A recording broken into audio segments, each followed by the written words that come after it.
Hello everybody, welcome back to my YouTube channel. Today is a highly requested video and that is telling you guys how I managed to clear my acne and take my skin from this to this. First up, I just want to say that there are absolutely no sponsored products in this video. This is not me trying to sell you anything. This is my genuine experience with how I cleared my adult acne and the products I used to do that and how long it took. So I'm not promising you any quick fixes, but maybe some of these tips and things in this video might help you, and if not, maybe it will help you just realise you're not alone. We all go through it and you can do this. Before I tell you kind of how my skin ended up getting to the point it was at in the first picture, I just want to quickly run you over my backstory. So I had really bad acne as a teenager and tried everything to get rid of it. Every cream from the doctors, every antibiotic tablet you could take, and it was just getting to the point where nothing was working. So at 18 I decided I was going to do a course of Roaccutane. It's a really strong drug. You can't even get it from your doctors. You have to go and see a dermatologist, and so I did do that. I went private for it. It cost an extortionate amount of money, but it did completely clear my skin. So from 18 I think you do like a 6 to 8 month course, and from 18 to 22, even 23 actually, I had completely perfect skin and it was never a problem. I was on a hormonal contraceptive pill as well at the time, and so everything was pretty decent for me. However, in my third year of uni, so when I was 21, I started getting some really intense anxiety and my life was just spiraling out of control and I just had no idea how to deal with it. And so when I had moved home from uni and I was like debating going to therapy, first I decided I'm going to come off of my contraceptive pill just to kind of see if it made a difference, and it actually made a huge difference. I've chatted about this in depth in 2 different YouTube videos, so if you want to go and watch those I'll leave the link below. But essentially I started this journey of life without hormonal birth control, and about 6 to 8 months into no longer taking the pill, I started to see some changes in my skin. So at first it started with some lumps and bumps on my temples. They were really like under the skin bumps. I'll try and insert a picture here so you can kind of see what I mean, but they just covered both sides of my temples and they were really stubborn. Nothing seemed to be getting rid of them, and they were just making me really self-conscious because at night it was fine, but in the day I felt like people were really looking at them and I just had no way of covering them or getting rid of them. And then some of those under the skin colourless bumps turned into big red sore spots, and that was really painful. It made me really insecure. I was also didn't know how to deal with spots because I was like, I haven't had a spot in like 4 years, what do we even do? So I was like just putting Sudocrem on it, doing nothing. I wasn't popping them because they weren't actually poppable, they were just big red lumps. But after a couple months I noticed that they were really sticking around, and then they started to spread down onto my cheekbones and then around my jawline. Because of where it all was, I kind of decided that it may be because of a hormonal imbalance. It would make sense because I just come off the pill, my hormones were all over the place. So I started doing lots of research into what could possibly help rebalance my hormones and read a lot around eating different foods and taking different supplements. So without going to actually see anyone, I just started taking all these supplements and introducing all of this new skincare. It was the time during lockdown when The Ordinary was popular, so I was buying niacinamide and hyaluronic acid and retinol oil, honestly absolutely everything. Nothing was working. In fact, it was all making it worse. And so one day I woke up and I was like, right, let's just be actionable. Let's take our emotions out of it. Let's be actionable. So I started making a diary of what I had eaten, what supplements I was taking, what point in my cycle my skin flared up. And I wrote that all down to kind of see what was triggering my flare-ups or potentially triggering my flare-ups. I found giving myself something actionable to do was pretty helpful rather than just like guessing. You know, when you're trying to figure out what's wrong with your skin and someone's like, it's dairy, it's this, it's that, and it's like, we're so individual, we don't know what it could be. So I found that just filling in all that information in a diary, like even on your phone, was just a way for me to kind of keep track of what was going on. And what I did with all of that information actually was I went to see a homeopath. Now I know not everybody is going to have access to this. However, I felt it was my only option at the time to have someone that would listen and kind of understand that I wanted to take a more natural route to healing my skin. I had tried the doctors. They recommended just putting me back on my pill, starting a course of antibiotics, and using a cream that I'd already tried multiple times before, Duac, although that might work for you, didn't work for me. So I kind of explained to the doctor that I didn't want to go back onto my contraceptive pill and I didn't want to take a course of antibiotics. So I agreed to try the cream didn't work. So I was like, okay, I'm all out of options. So I spoke to this homeopath. She was really, really lovely, and because I had so much information to give her, it was really easy for us to kind of create a little bit of a plan. And so I started taking some supplements. I just decided, I made a vow with myself that I was just going to go into it open-minded and just commit to taking the tablets every day that I needed to. I was taking supplements for my liver, and I was taking supplements to help with digestion, and then also supplements to help balance the hormones that I only took in the second half of my cycle. So I started committing to taking those regularly, and then what I also did was I paid to see a dermatologist. Again, I understand that not everybody has access to this. I didn't actually have a really pleasant experience this time. I kind of explained to them that I was having these breakouts. She had a look at my skin, but that I didn't want to go back on Roaccutane because I didn't really want to put the drug back in my body if I could avoid it.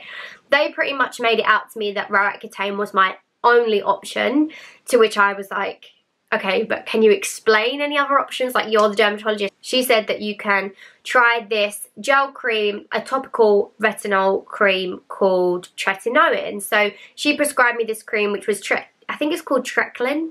I might be saying that wrong, but it was tretinoin combined with kind of like an antibiotic sort of gel, and it's a really, really strong cream. You can only get it prescribed, but I do believe you can get it prescribed through your doctors, because my friend was prescribed the same cream through the doctors. So I think if you go to them and really push, you can actually get prescribed this cream. The one thing to be aware with any tretinoin or Treclin gel, I'm so sorry if I'm saying that wrong, is it's really strong.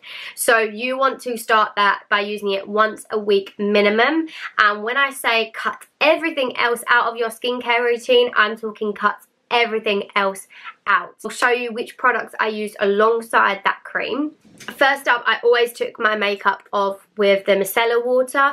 I've always found it worked really, really well for my skin. I've never had any trouble, and it's always super gentle.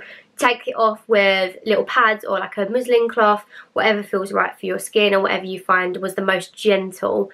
Second up, I used the Hydrating Cleanser from Cerave. One reason I think this works so well is because of how silky and hydrating it is. And what you'll find when you start to use any tretinoin cream is that your skin will peel. So where my skin was really sensitive, a little bit sore and it was peeling, the Hydrating Cleanser was just a dream. It felt like I was just massaging my face, and it was great. Didn't feel like anything was stinging, nothing was burning. It was just kind of like putting all that moisture back into my face. Another really important tip in cleansing that I feel like made a huge difference is no more 10-second face washes.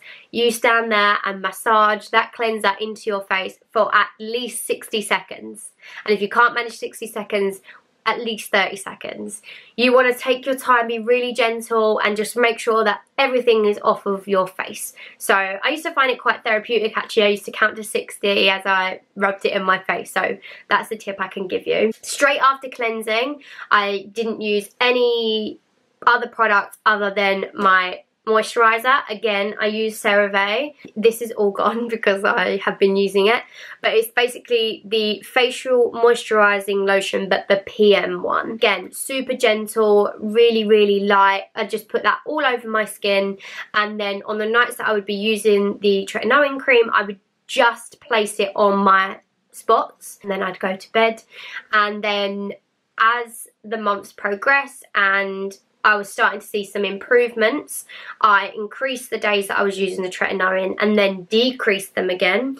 And then I had a lot of acne scarring. My skin is quite baby soft, so every time I got a spot, even if I didn't pick it, it scarred. I started to use vitamin C from literally Superdrug.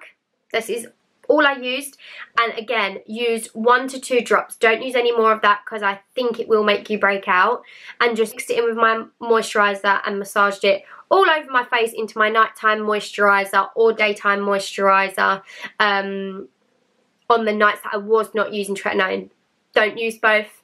It will aggravate your skin. Again, in the morning, cleansed, but used a moisturiser that had SPF in it. My chosen one at the time was this one from Cerave, because I just found it didn't aggravate my skin and it was perfect. However, I did actually stop using this one, and I've now moved on to using a facial moisturiser with SPF from Cerave Skincare. But during the time I had acne, those were the only products I were using, and those were the only products I actually trusted at the time, and those were the products that restored my skin back to its normal condition. Once my tube of Tretinoin gel had run out, that was about 3 months worth, so kind of 12 weeks, I started to see improvements in my skin at 8 weeks, and I started to see improvements in the scarring at 12 weeks. So I know when you are going through the skincare journey, you want something that works immediately, but I promise you, stick it out and the results do come. Give yourself at least 8 weeks to start seeing some improvements. But after that 12 weeks, I was like, okay, I don't want to be using this strong cream anymore, and I can't be dealing with going back to the doctors or paying the extortionate amount of money I paid to go see the dermatologist. So I actually started using this drugstore retinol from the Inky list, and this is what I have been using ever since to treat my scarring and to treat my breakouts. I apply it over the top of my moisturiser, and it has worked so well. I have had completely clear skin for the last 8 months now, and you would not have known that I had acne. Other things that I found really helped me during the kind of 12 months that I was struggling with my acne were getting good quality sleep, making sure that I was keeping hydrated, drinking lots of water throughout the day, and the most important one was reducing my stress levels. I think it's really easy to say that, but I know that when you're stressing you out and you also got other life stresses, I mean, I think we were in the height of the pandemic at the time. We've had a really stressful year. It is hard to reduce stress, but if you can find ways to take your mind off your skin, to keep yourself busy and do other things, especially if your acne is hormonal related, keeping that stress down is going to have such huge benefits for you. In terms of just managing skin day to day, I found spot stickers were really helpful. I used to stick them on the big painful spots, and one, they helped reduce the kind of like swelling of the spot. 2, it helped reduce the redness, so I could like actually put makeup over the spot. I used to use the clear ones and just get on with my day without worrying too much about it. The second thing was investing in makeup that was good for acne prone skin. I used and still use the L'Oreal Infallible Wear foundation. I've got it here, so this one, and I knew the foundation wasn't going to be aggravating my skin. I always made sure I took it off properly, and just to be able to cover up my skin just helped me just get on with my life, because I honestly found that the less energy I put into it, the less it consumed me in a way, and the quicker it healed. There's loads of makeup brands out there that have been shown not to aggravate acne prone skin, so definitely look into that. That one's also drugstore as well, so you're not going to be like splashing out hundreds of pounds for a new foundation. And the third thing was to stop comparing your skin to other people. I used to sit there for hours looking at people's skin transformations and being like, why isn't that me? I want that to be me. But the thing is, you just can't expect overnight transformations with skin, and as hard as that is, and as much as that's what I wanted, the moment you just say to yourself, okay, I'm going to stop trying to get to the end goal, and I'm just going to take this one day at a time. Just take it one day at a time. Do the skincare, take your supplements, make sure you're reducing your stress, things like that. Make sure you're looking after yourself, and I promise you it does get better. I hope sharing my experience can help you guys. I hope that maybe some of these products might be useful for you. Remember that you completely are not alone. So many people are also struggling with their skin, and it's nothing to be ashamed of. Your skin doesn't define who you are, but I understand that it can impact your confidence, and I know it's confusing trying to find information about what might work for you. So I hope this video can help maybe even just one person, and let me know in the comments if you have any specific questions, and I'll try to help as much as I can.